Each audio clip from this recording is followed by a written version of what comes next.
Hello, everyone, and welcome to English Pod. My name is Marco. My name is Catherine, and today we have an elementary level lesson in which we're going to talk about small talk. That's right. Today we're going to talk to an old friend, and so we're going to give you some of the words and phrases you need to talk about your past or talk about how you have been. So let's listen to today's dialogue, and we'll be back in a moment to discuss it.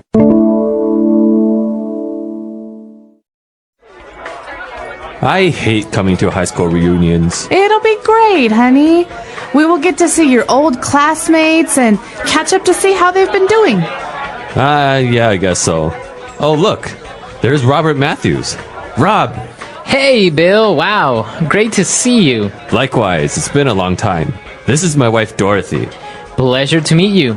So, Bill, how have you been? Can't complain. We have 2 children who are in college, and my business is going well. How about you? You know me. I'm a dedicated bachelor. I never married, although I do have a beautiful daughter with Mary. You remember her. We were high school sweethearts. It didn't really work out between us, but I really can't complain either. That's good. Have you seen Frank? I was hoping he would come tonight. You didn't hear? Frank passed away last year. Are you serious? Nah, I'm just janking your chain. He'll be here soon. I saw him last week. He told me he would show up. All right, we're back. So now let's get started with our language takeaway. Language takeaway.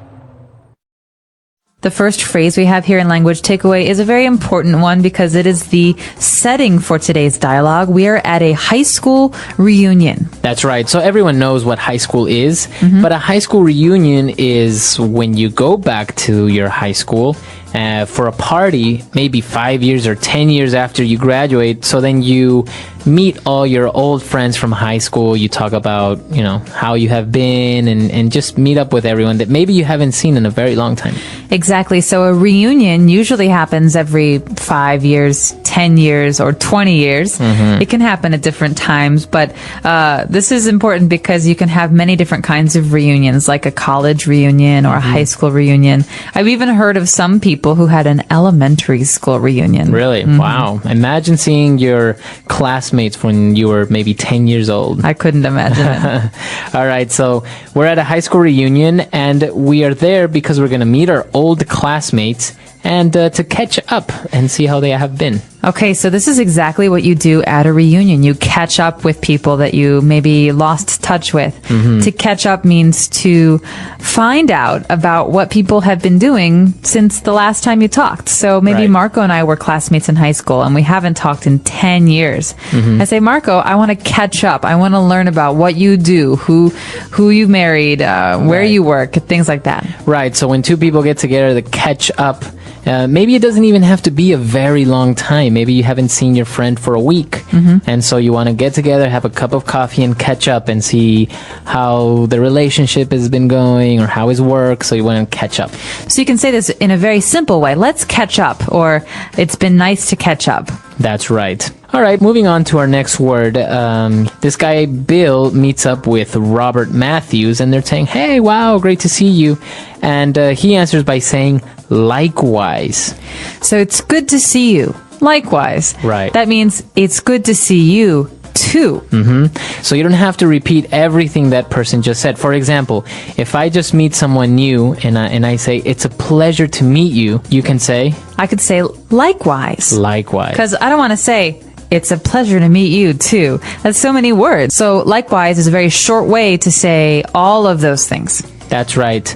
So we were finding out about Robert Matthews, and he says that, he is a dedicated bachelor. So a dedicated bachelor. What is a bachelor, Marco? So a bachelor is a person who is not married, a person who is single. A man. A woman cannot be a bachelor. So a bachelor is specifically a man, and he's not married. And we often have a stereotype. That means we have an idea of what a bachelor lives like. Right. You know, he has only beer in his refrigerator, and he has many relationships and no wife. So That's right. So a dedicated bachelor is a person who is not married and doesn't really seem to want to get married or any of this. He wants to stay single. exactly. Okay. And, well, to finish off, this guy Robert lied a little bit to Bill, saying that Frank had passed away. That's really mean. Yeah. But this phrase "to pass away" is very important and something we should talk about. So, what does it mean to pass away?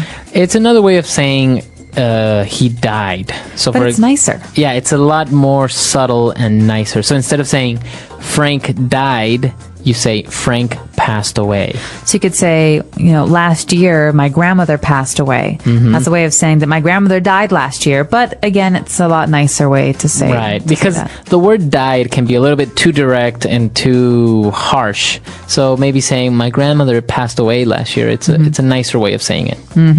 Okay, so that's all the language takeaway you have. Let's take a look at our dialogue again, and we'll be back.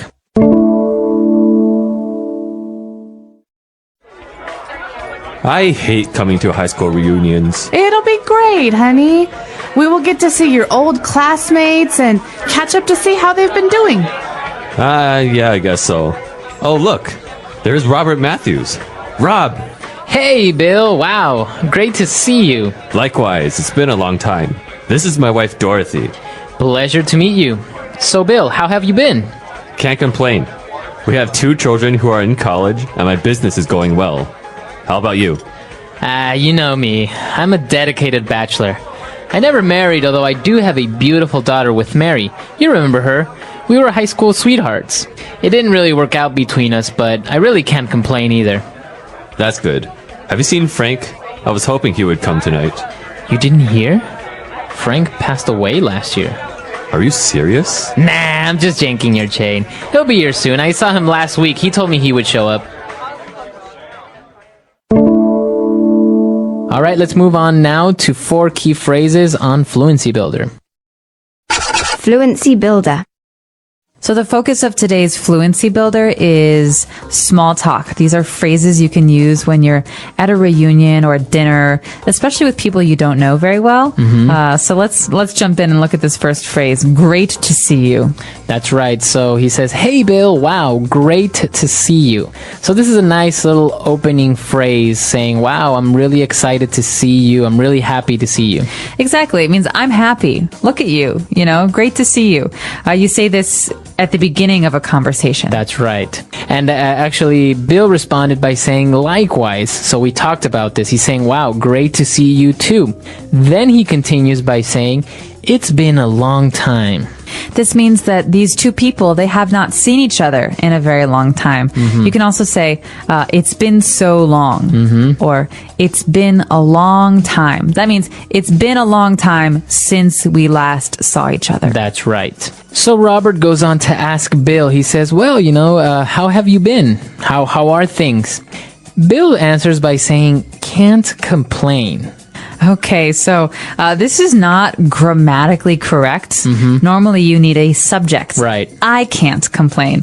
But when we're speaking in English and we're having a conversation like this, it's okay to say just can't complain as a phrase.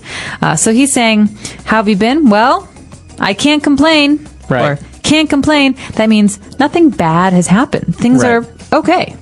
Right, you're saying that things are good, they're not fantastic, but they're not bad either, so you can't really complain. So it's just a phrase where very directly you can say, oh, can't complain, everything's great. So you could even say this about other things, like, I asked John how his job was, and he said, can't complain. Right. It means not great, but it's not bad. Right, exactly right. All right, and obviously we saw how Robert lied to Bill by saying that their good friend Frank had passed away. And he said, are you serious? Nah, I'm just yanking your chain. Okay, so this might sound very strange to a lot of you because a chain is something that doesn't really seem to fit in this conversation. Right. But yanking your chain, remember this as a phrase. It means I'm just joking. Right. I'm just not serious. Kidding. I'm lying to you, I guess, right? So, but how can you use this in another context? Okay, I could say, you know what, Marco, I have something I have to tell you. And I say, what? I'm leaving English Pod. I quit. Are you Sorry. serious? No, I'm just yanking your chain. Okay. Or, no, I'm just kidding. Right. So you're kind of teasing someone when you do this, right? I'm just yanking your chain. I'm just lying to you. I'm teasing you. I'm making you believe something that isn't true. Exactly. So this is something you can use after you tell someone that you were just joking. So, That's right. I'm just yanking your chain. I'm just joking with you. That's right. So don't try to translate it directly or literally because it's not going to make sense. So just remember this as a phrasal verb or a phrase in general. Exactly. All right, let's listen to our dialogue one last time and we'll be back to talk a little bit more.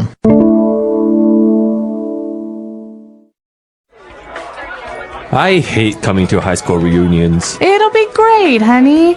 We will get to see your old classmates and catch up to see how they've been doing. Yeah, I guess so. Oh, look. There's Robert Matthews. Rob! Hey, Bill. Wow. Great to see you. Likewise, it's been a long time. This is my wife, Dorothy. Pleasure to meet you. So, Bill, how have you been? Can't complain. We have 2 children who are in college, and my business is going well. How about you? You know me. I'm a dedicated bachelor. I never married, although I do have a beautiful daughter with Mary. You remember her. We were high school sweethearts.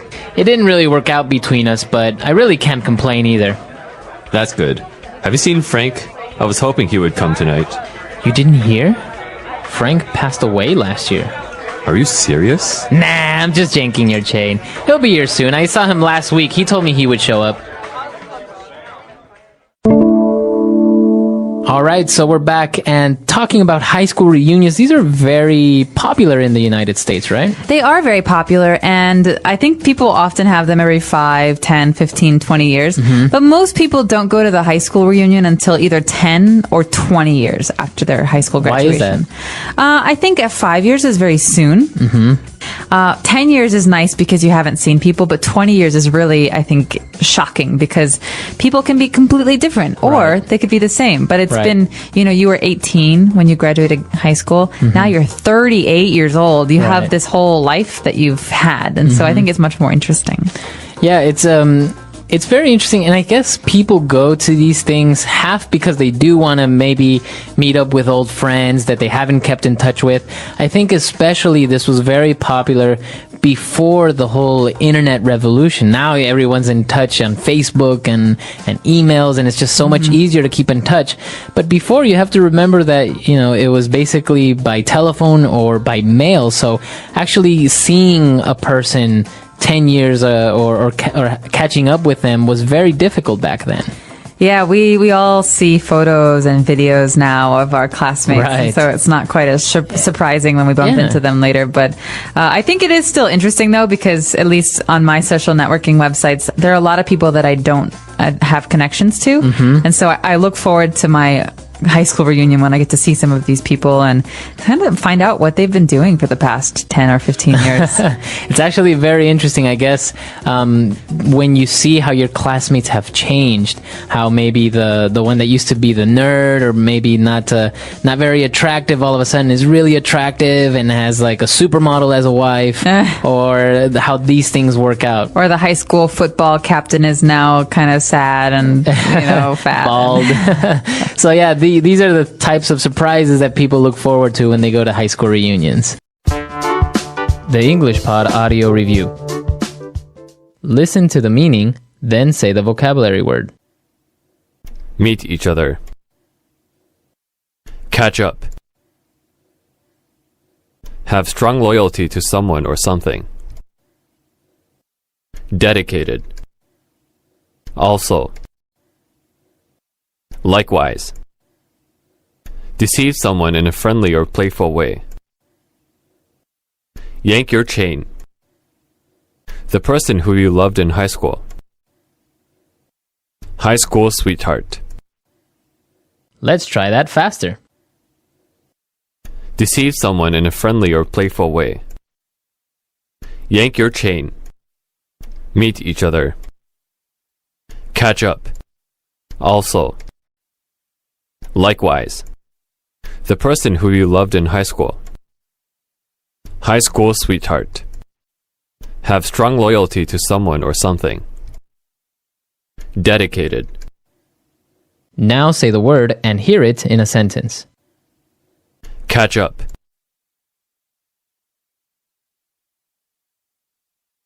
Lisa's back from Holland, and we are having lunch today to catch up. Catch up.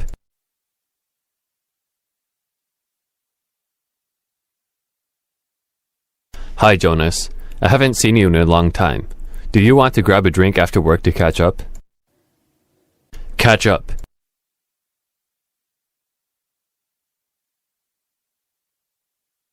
I haven't seen my college friends in a while, so the party will be a good time to catch up. Dedicated. He's a dedicated husband and father. He's a real family man. Dedicated. She's a dedicated researcher of marine biology. Dedicated.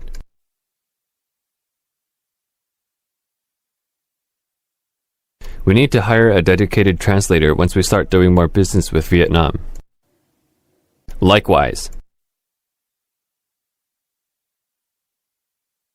I told Edward I'd liked him, but he didn't say likewise. Likewise.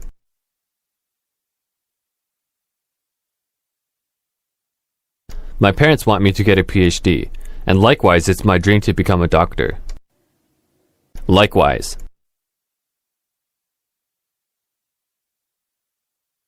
I ordered a mocha coffee and a muffin, and Janet did likewise. High school sweetheart.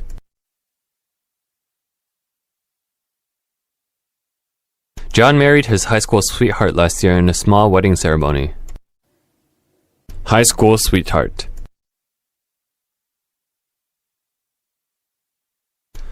Laurie stayed with her high school sweetheart all through college. High school sweetheart.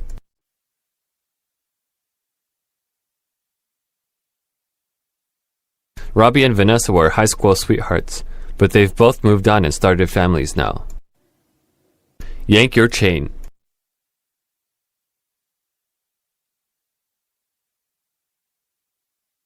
My Uncle Tommy loves to joke around and yank your chain.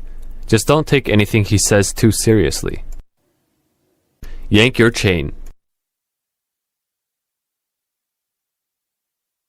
I hate it when people yank my chain when I'm trying to be serious.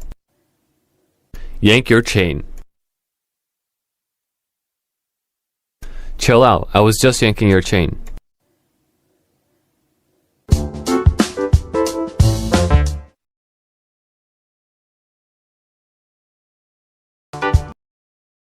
In today's story, we'll uncover 5 powerful lessons about managing money. Lessons you might not learn in school but are crucial for achieving financial success. As we dive into Sam's journey, we'll also learn some new words and see how to use them in sentences. This will help us practice English in a fun and easy way. So, stay with us till the end.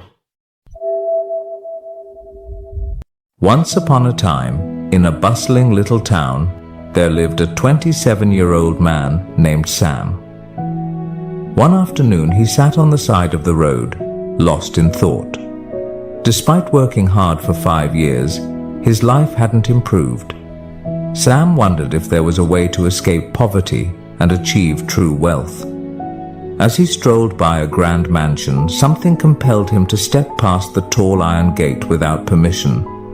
Little did he know, this daring act would lead him to a life-changing lesson about money. From afar, he saw an elderly man sitting on a garden bench with a cup of coffee in hand. This man was Mr. Hayes, the mansion's owner, a wealthy but humble and generous soul. Sam approached him, politely apologizing. "I'm sorry for entering without permission, Mr. Hayes." Recognizing Sam, Mr. Hayes was surprised by his sudden visit but welcomed him kindly, curious to know why he had come. Sam took a seat beside Mr. Hayes and began, "Sir, I've worked for 5 years, earning a decent wage, yet my life hasn't changed. I don't splurge, but I just can't seem to get ahead. Do you have any advice on how someone like me could become wealthy?" With a warm smile, Mr. Hayes replied, "Anyone can achieve wealth, Sam, including you." He continued, "I'll share 5 principles about money that you won't learn in school. Follow these carefully, and I assure you, you'll find yourself on the path to financial success." Eagerly, Sam listened as Mr. Hayes began. "The first rule," Mr. Hayes said, "is to spend less than you earn. This is the foundation. If you don't master this, you can't move on to the other steps. For example, if you make $5,000 a month, set aside at least $2,000. If it's $3,000, save $1,000. Avoid expenses that exceed your income, whether loans or gambling. Even with a 6-figure salary, without this rule, you'll remain in debt." Sam nodded thoughtfully, absorbing each word. Mr. Hayes took a calm sip of his coffee and continued. "The second rule is to have an emergency fund. Life is unpredictable. Car repairs, a leaky roof, or even layoffs can happen at any time. Without an emergency fund, you're forced to borrow or sell assets at a loss, which restricts your options and adds stress. Think of it as your safety net, protecting your finances when unexpected events arise." Sam nodded again, appreciating the wisdom in this approach. "Let's get to the third lesson, which is investing. Now, people like you might feel unsure about investing in a business or stock since you may not have much knowledge. So, the best investment you can make right now is in yourself." "Curious?" Sam asked. "How, sir?" Mr. Hayes continued, "Take your skill set, whether it's carpentry, plumbing, or customer service. Invest your time, energy, and money into mastering it further. Learn where your boss sources materials or explore ways to market your services better. Use some of your savings to improve your expertise, attend courses, buy tools, or read relevant books." Realizing the value of these words, Sam looked at Mr. Hayes with newfound determination, regretting he hadn't learned this sooner. Mr. Hayes continued with the 4th lesson. "Now that you're gaining skills, it's time to start earning more. Once you've honed your abilities, maybe you'll start your own business and your income will grow. You're no longer paid per hour but earn based on what you produce. The harder you work, the more you earn." The sky was getting darker, yet Sam felt no urge to leave. He was eager to learn the final principle. Mr. Hayes looked at him and said, "And finally, the 5th lesson, create passive income. When you've applied the first 4 principles, you should have extra money. Now, it's time to let your money work for you. You can invest in property, start a rental business, buy a franchise, or research other sources of passive income. Think carefully and choose wisely." "How about it, Sam? Are you ready to take on these lessons?" Mr. Hayes asked, ending the conversation with a gentle smile. Brimming with excitement, Sam replied, "I used to just go to work, save a little, and hope for wealth to come my way. But I now understand that there's a real strategy, and I'm thankful, sir, for the invaluable guidance." Today we learned new words and sentences through this story about wealth and financial wisdom. Remember, learning English can be fun when you practice regularly. So, keep listening, learning, and growing. Make sure to like, comment, and share how this story helped you improve your English. Thank you for watching, and I'll see you in the next story, where we'll continue learning together. The English Pod Audio Review. Listen to the meaning, then say the vocabulary word. Something is usual or expected. Norm. The money that a country uses. Currency. The sum of money required to reinstate. Margin deposit. Taking effect rapidly. Drastically. Very quickly, just a second. Split second. An offer to pay a particular amount of money. Bid. Let's try that faster. The sum of money required to reinstate. Margin deposit. Something is usual or expected. Norm. Very quickly, just a second. Split second. An offer to pay a particular amount of money. Bid. Taking effect rapidly.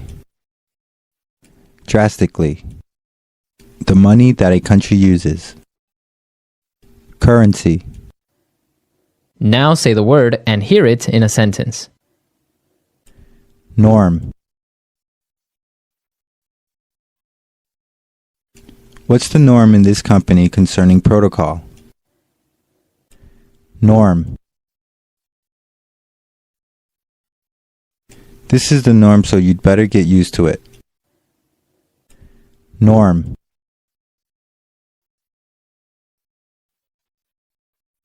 Delivery, McDonald's, and street vendors are the norms around here. Currency.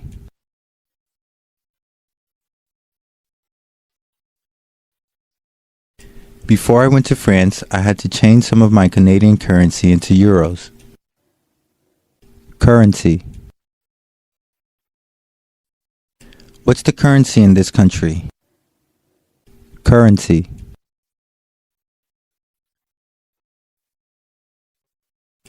My country's currency is worth next to nothing in USD. Margin deposit.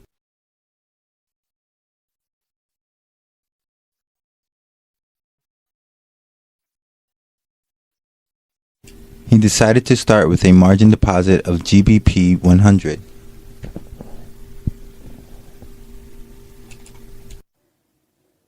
Margin deposit.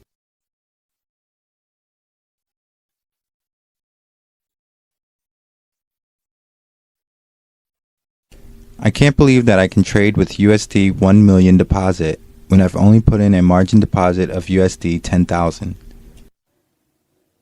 Margin deposit.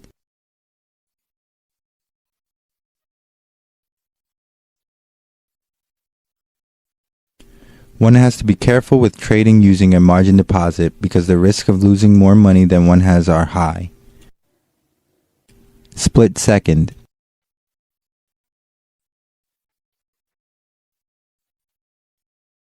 The gang members were closing in on me fast, so I made a split-second decision to run instead of fight. Split second.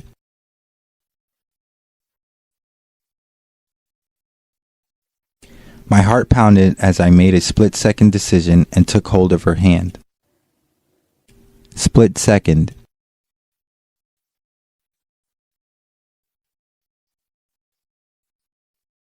My split-second decision to try a trick on my bicycle in order to impress my friends didn't end well.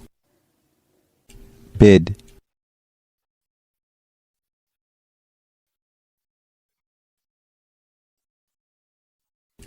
The current bid ask for EUR USD is 1.3998-79. Bid.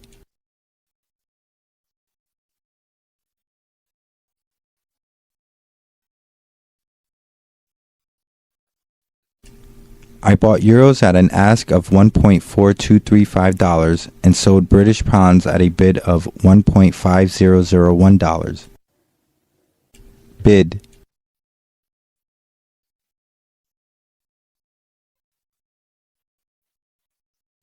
The bid for Japanese yen and the ask for Hong Kong dollars are really good right now if you trade in US currency.